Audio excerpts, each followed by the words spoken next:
রোজিনাস ক্লাবে সমস্ত মৎস্য শিকারী বন্ধু এবং ভিউয়ার্স বন্ধুদের স্বাগত। আপনারা ব্যাকে যে পাশ পুকুরটি দেখছেন এটি হচ্ছে বলরামবাটি কাঁসারি পুকুর ঈদগাহ দিঘি। যে পুকুরটিতে গ্রীষ্মকালীন পাস চলেছিল, এটি সেই গ্রীষ্মকালীন পাসের ভিডিও।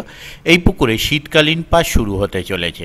সেই শীতকালীন পাস শুরু হচ্ছে 10ই অক্টোবর 2024 বৃহস্পতিবার হইতে, এবং এই পুকুরে পাসের মূল্য করা হয়েছে 3,300 টাকা, অর্থাৎ একদিনে একটি সিটের মূল্য করা হয়েছে 3300 টাকা।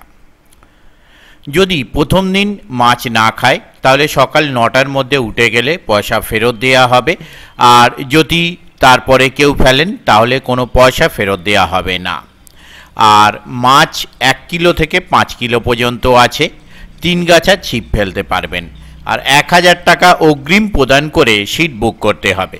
যারা কন্ট্যাক্ট করতে ইচ্ছুক তাদের জন্য কন্ট্যাক্ট নাম্বার আমি স্ক্রিনে ডিসপ্লে করে দিয়েছি, আপনারা ওই নাম্বারের মাধ্যমে কন্ট্যাক্ট করে নেবেন। আর আমরা জানি ঈদগাহ দিঘিতে গ্রীষ্মকালীন পাশে প্রথম দিন রিপোর্ট ভালো না হলেও তারপরে রিপোর্ট বেশ ভালো ছিল। আমরা দেখেছি, সেরকম বড় মাছ ধরতেও দেখেছি। কিছু বড় মাছ ধরার ভিডিও পরের ভিডিওই আপনাদের সঙ্গে শেয়ার করে দেব। দেখতে থাকুন বাকি ভিডিও। ধন্যবাদ।